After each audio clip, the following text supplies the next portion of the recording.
Сайн байцгаана уу та бүхний өнөөдөр мэндийг хүргэе. Манай Wheel of Fortune podcast-ийн 45 дахь дугаар хүрч байна. Энэ дугаараар болохоор зэрэг бит хоёр гаригууд байшин дээр хэрхэн нөлөө үзүүлдэг вэ?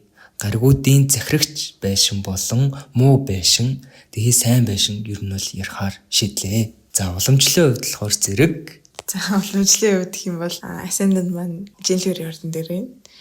Нар маань болохоор Өөхрийн ордон дээр байна. Сар маань болохоор Хумхын ордон дээр байна. За тэгээд хамгийн ихний нараас эхлэе. Нар болохоор зэрэг яг өөрөө арслангийн ордыг удирддаг болохоор 5 дугаар байшин дээр ruler буюу захирагч гэж ер нь бол явж байгаа. За 5 дугаар байшин болохоор зэрэг яг ямар нэртэй вэ гэвэл good fortune буюу the сайн хувь заяа гэсэн үг шүү дээ. За тэгээд нар маань өөрөө 9 дугаар байшин дээр joy буюу сайн барилалт байт юм байна. За тэгээд 9 дугаар байшин яг өөрөө юу вэ гэвэл House of God буюу Бурхны байшин гэсэн үг байхгүй юу? Тэгэхээр нар чинь яг яагаад 9 дээр сайн байгаа вэ гэхлээр угаасаа 9 чинь өөрөө адал явдал. За тэгээд аялал, философи, их сургууль, мэдлэг, боловсрал зэргийг илэрхийлдэг болохоор эдгээртэй байж иж нар нь өөрөө сайн байт юм байна. Joy буюу ингээд тий баярлтгийн байна гэж ер нь бол ойлгож болно. За тэгээд нар нь болохоор зэрэг жоохон муу байрлал гэвэл 6, 8, 12. Karmic houses. Karmic одоо байшингууд гэсэн үг. Яг гоо 4 бас яг гоо жоохон орж магадгүй заяа.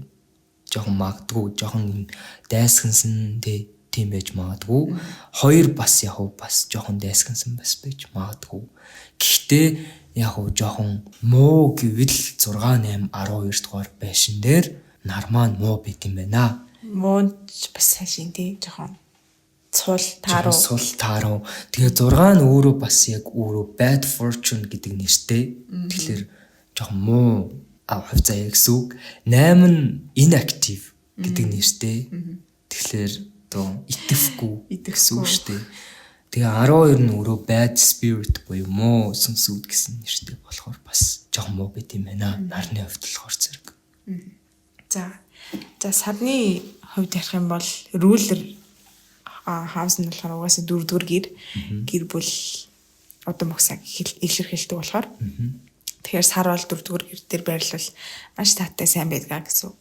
За тэгмүүд үүний дараа нь болохоор сар нь өөрөө 3 дугаар гэр дээр байвал энэ нь Planet of Joy буюу ад жаргалтай, бясалгалантай хаус болдог сарны хувьд. Тэгэхээр 3 дугаар гэр нь өөрөө Goddess, House of Goddess гэж явдаг. 4 дугаар гэр нь болохоор өөрөө House of Subterranean.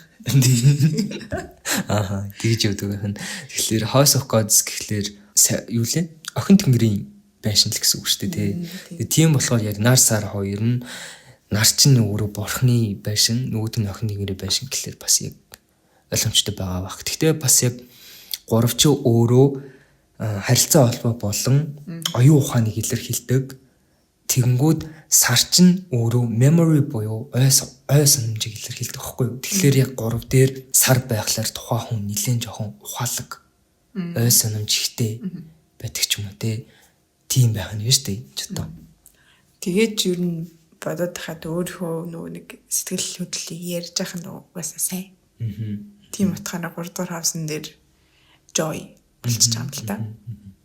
Тэгээд муу нь болохоор зэрэг яг сая хэлсэнчлэн 6, 8, 12. Яг яагаад 6, 8, 12 дээр ингэж байгаа вэ гэвэл та бүхэн өмнөх эпизодыг үзсэн болвол 150 градус гэж гарсан байгаа. Тэгээд 30 градус гэж гарсан байгаа. Quincux буюу in conjunction. Тэгээд тэр нь 150 градус. Тэгээд нэгдүгээр байшингаас 150 градусын зайд 6 дугаар байшин болон 8 дугаар байшин байдаг. Энэ хоёр хоёулаа ингэж хүний нүднээс даалт байгаа гэсэн үг л дээ. Тийм болохоор яг энд гариг байх юм бол бас тийм ч амар сайн бол биш гэсэн үг. Тэгээ 12 чи яг өөрөө нэгийн яг өмнө байгаа болохоор хүн чинь яг толгой дээрх зүйлийг ингээ харж чадахгүй шүү дээ юусэн. Тийм болохоор яг 12 нь бас жоохон муу байгаа гэсэн үг. За бууд гарын хувьд гэх юм бол ruler нь мэдээж ойлгомжтой. 3 болон 6 гэж явна л. Gemini болон Virgo гэж явж байгаа тий. За эднэр дээр болохоор бууд гарын өөрөө ruler болоо явчихна. Тэгэхээр мэдээж сайн нөлөө үзүүлж байгаа. За тэгэнгүүт буудгаараа нөгөө joy болдог house нэх юм бол 1-р гэр. Та бүхэн таасан уу? Бодлыг чинь таацсан уу? За 1-р гэр нь өөрөө House of Helen буюу нөгөө нэг Helmet-ийг илэрхийлдэг. 1-р гэр нь өөрийг ч илэрхийлдэг. Гадаад төрхийг илэрхийлдэг. За мөн бас биеийг илэрхийлдэг. Тэгэд яагаад буудгарыг гадаад төрх биеийг илэрхийлдэг юм дээр сайн байгаа юм бэ гэвэл хүн чинь өөрийгөө илэрхийлэх чадвартай байх ёстой гэсний үндсэн дээр нэг дээр сайн байдаг. Тэгээ дээрс нь буудгарыг 1-р гэр дээр байхаар маш оюунлаг, ухаалаг хүн болдог. Ухаалаг.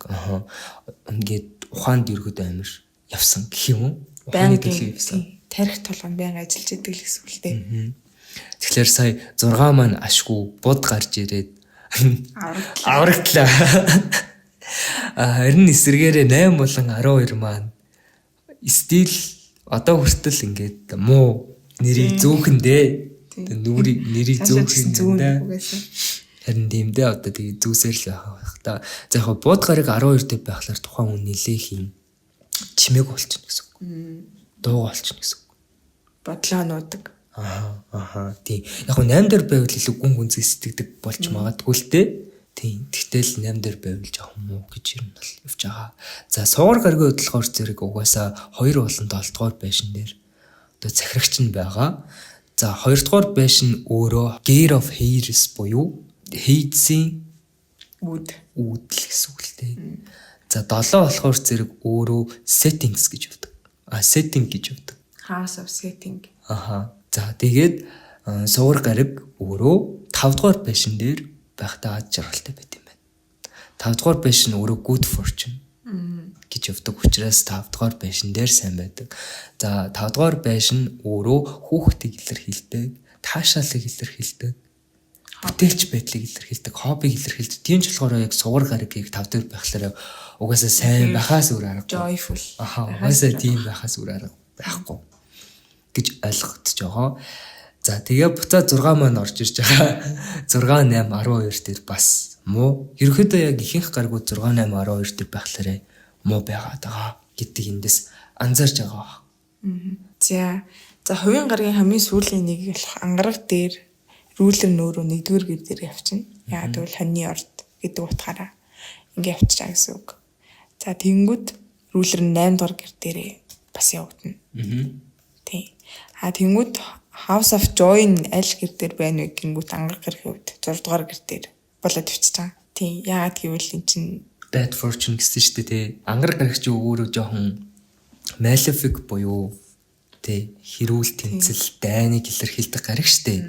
Тийм ч болохоор яг bad fortune буюу яг ажил тэгээ эрүүл мэнд тэрийг илэрхийлдэг байшин дээр байхлаараа тухайн хүн чинь ажил дээрээ илүү ингээд эрч хүчтэй, эрүүл мэндтэй ингээд санаа тавьсан.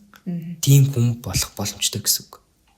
6 дээр байхлаараа. Тэгэж ерөөд бол ойлгогдож байгаа. Ингиж нэг 6-ыг бол нэг ангараг бууд 2 аваад гарчиж байгаа юм л да. За тэнгүүд 8 дугаар гэр дээрээ угаасаа ангараг гэрч чинь рүүлэр очиж байгаа болохоор нэг тийм бас юу байхгүй. Сайн жиш биш ээ, сайн жиш мууч биш. Ерөөдөө яг удчихгүй сайн. Тийм. За тэнгүүд мэдээж 12 дээрээ сул муу бол авчиж байгаа. Яг 12 дээр муу байвал тэр хүн ирч хүчгүй л болно гэсэн үг л дээ. Яг 12 дугаар гэр ингэж амар муу гэж яваад иж магадгүй л дээ. Гэхдээ яг 12 дугаар гэр байж иш бид нар яг байдаг болохоор яг тэрийг бас ойлгох хэрэгтэй шүү.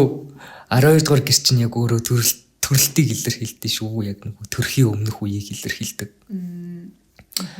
За дараагийн гариг маань болохоор зэрэг бархас байдаг гариг байна.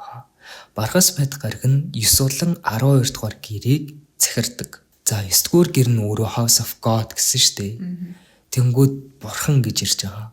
Тэнгүүд нөгөө Зевс бурхан байгаа шүү дээ. Бүх бурхтуудын хаан Зевс. Тэнгүүд бархас эц чи яг өөрөө Зевс бурхан. Тэнгүүд 9 дугаар гэр дээр захирагч байгаа нь бас ингээд холбоотойгоо. За тэгээд 11 дугаар гэр дээр өөрөө баяртай жаргалтай байт юм байна. Яагаад гэвэл 11 дугаар гэр нь өөрөө good spirit буюу сайн сүнсийг илэрхийлдэг. За тэгээд 11 дугаар гэр нь бас найзуудыг илэрхийлнэ, группийг илэрхийлнэ, бүлгийг илэрхийлнэ, хүсэл эрмэл найдлага. тийм hopes and wishes. Найдлага болон хүсэл. Тэгэнгүүтээ 11 чинь бас нэг зүйл нь хандивыг илэрхийлдэг шүү дээ. Тийм сайн дүр эзэл. Тийм болохоор яг бархаас үз чи өөрөө бас хандивыг илэрхийлдэг. Өгөөмөр байдлыг илэрхийлдэг болохоор 11 дээр ингээд сайн байгаа нь харагдаж байгаа байх. За тэгээд бархаас байдаг гариг маань ерөөдөө яг сайн болохоор ерөөдөө маш сайн гариг болохоор 6 болон 8 дээр байлаа гэд тийм ч юм муу нөлөө бол үзүүлэхгүй. Суур гариг ч гэсэн ерөөдөө бас яг 6 8 12 дээр байлаа гэд тийм ч юм муу нөлөөг бас яг тэгж үзүүлэхгүй. Тэгэхээр бас яг 6 8 2 тийм ч юм муу бол биш. Гэхдээ бусдаасаа жоохон сүлтэн гэсэн үг гэж ойлгож болно. За дараагийн гариг нь болохоор санчир гариг ба. За санчир болохоор өөрөө рүүлэр нь 2 хаус дээр буюу 10 болон 11 дугаар хаус дээр байгаа гэсэн үг. За тэгэнгүүт санчир гаригийн хариуцж байгаа 10 дугаар гэр нь өөрөө mid heaven гэж явдаг шүү дээ. Ер нь л MC гэж бид нэр хэлж мэддэгчлэн MC-г бол удирддаг. Career. Тийм, career удирддаг гэсэн үг. За тэгэнгүүт House of Joy нь болохоор ерөөхдөө 12 дугаар гэр дээр гэж явдаг. Аюу сонирхолтой. 12 дугаар гэр дээр санчир байхаар аюу сайн нөлөөдөлдөг. Яагаад гэх юм бол 12 дугаар гэр чинь яг өөрөө bad spirit буюу муу сүнс гэж явж байгаа. Тэгмүүд санжир гараг чинь бас яг malefic буюу жоохон муу гарагтай бас орчдөг. Тэгэхээр муу гараг муу байшин дээр байхлаар илүү сайн үйлчлэл үзүүлнэ гэсэн үг. хасах нэмэх. Яг сая нөгөө ангараг гараг 6 дээр байхлаар сайн үйлчлэл үзүүлж байгаа шиг. За тэгээд 12 дугаар гэр чинь яг өөрөө дайсныг илэрхийлдэг. Нуугдсан дайсныг илэрхийлдэг. Тэгээд өвдөлтийг илэрхийлдэг. Тэгээд донтолтыг илэрхийлэн тэнгүүтээ бас нэг зүйл нь лосс буюу тийм алдагдлыг илэрхийлдэг. Тэнгүүд алдагдал энэ бүх зүйлийг ингээд илэрхийлж байгаа байшин дээр санжир гараг буюу нөгөө хариуцлага ороод ирж штэ. Хязгаарлалт ороод ир чинь тэр хүн донтолтынхоо эсрэг тэмцэж чадна гэсэн үг штэ. Тэгээ алдагдлаа яг ингээд олж хараад энэ дээр ингэж байгаа юм. Тэгвэл нэг ингэх ёстой байна гэ хариуцлагатайгаар тэгнэ гэсэн үг штэ. Тэгэхээр яг 12 дээр яг яагаад санжир гараг сайн байгааг эндээс бол харж болох байна.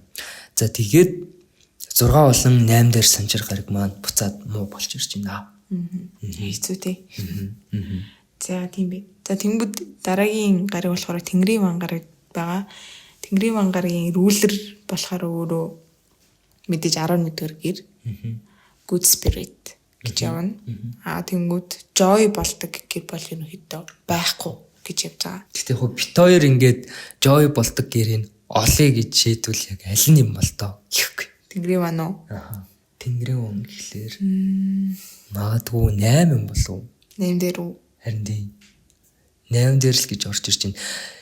Ингээ joy болоогүй байшингууд байгаа даа штэ 2 4 7 8 10. Тэгээ энэ 5-ын айл нэг л гэсэн үг. Ядаргаад. Тэгэхээр Тэнгэрийн ван ч өөрөө өөрчлөлтийг илэрхийлдэг, хувьслыг илэрхийлдэг болохоор 8 дээр бас ингээд өөрчлөлт хувьсэлт байгаад идэв штэ. Тийм болохоор яг 8 дээр жоохон joy бас байж магадгүй л юм. Little bit joy, жижигэн joy байж магадгүй гэж би бол бодлоо. Магадгүй юм байна. За дараагийн гариг нь өөрөө 70 гариг байгаа. 70 гариг нь 12 дугаар гэрийг удирддаг. За 6 болон 8 дээр муу байд юм байна. Тэгээд House of Joy-ийн олыг гэж шийтгэм бол за энэ дээр чинь одоо 2 4 7 10 үлдсэн шүү дээ. За 10 дээр яв бас байж магадгүй л энэ. Би бол 10 гэж бодож байна. Яагаад гэвэл угаасаа нөгөө карьерийг илэрхийлж байгаа public image-тэй бусад хүмүүсийн ингээ харагдах байдал Нептун буюу 70 гарагч яг өөрөө гоо үзэсгэлэн бас ингээ илэрхийлээд байгаа шүү дээ. Урлагийг илэрхийлдэг болохоор яг 10 дээр байхлаар бас жоохон баяртай байж магадгүй л юм. Амар 70 онгийн биш өмнөөс нь хэлчихлээ. За дэлхийн ван гараг үлдсэн. Дэлхийн ван гараг нь өөрөө 8 дугаар гэрийн захирагч. За 6 болон 12 дээр жоохон муу гэж ирж байгаа. Тэгэнгүүт дэлхийн вангийн хувьд яг би бол 2 дугаар гэр жоохон joy гэж магадгүй гэж бодож байна. Яагаад бол угаасаа дэлхийн ван ч өөрөө нөгөө үхлийн бурхны нэрээр нэрлэгдсэн Плуто. Тэгэнгүүт Hades гэж байгаа учраас 2 дугаар гэр чи өөрөө Gear of Hades мөнгийг илэрхийлдэг.